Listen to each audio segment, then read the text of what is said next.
ची जत्रा आता त्याची लगबग चालू झालेली आहे। सोलापूरचं ग्रामदैवत असल्यामुळं महाराष्ट्र आणि कर्नाटक, आंध्र, तेलंगणा या सगळ्या राज्यातून लोक येत असतात। पण एक प्रकर्षानं सिद्धेश्वर मंदिराच्या ईशान्य भागाला त्या विष्णू घाटापाशी जो महाद्वार आहे त्या महाद्वाराच्या शेजारी एक सुलभ शौचालय अनेक दिवसापासून चालू आहे आणि त्या शौचालयाचा दुरुपयोग काही समाजकंटकांकडून होत असतो आणि त्यामुळे त्या ठिकाणी जी दुर्गंधी होते त्या दुर्गंधीमुळे महाद्वारापासून जाणाऱ्या येणाऱ्या सर्व भाविकांना त्रास होतो आणि अनेक हिंदू बांधवांच्या भावना यामुळे दुखावल्या जातात।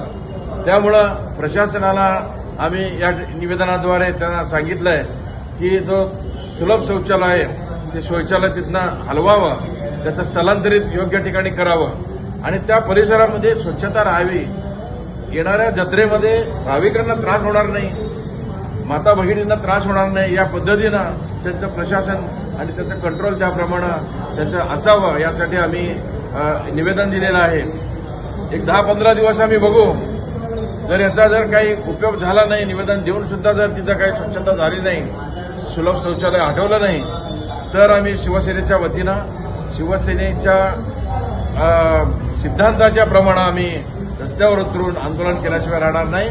मग नंतर त्याची जी काही जबाबदारी नंतर उद्भवेल त्या सर्व परिस्थितीला प्रशासन आणि महानगरपालिका जबाबदार राहील अशा पद्धतीचं मी आवाहन शिवसेना उद्धव बाळासाहेब ठाकरे पक्षाच्या वतीनं करीत आहे।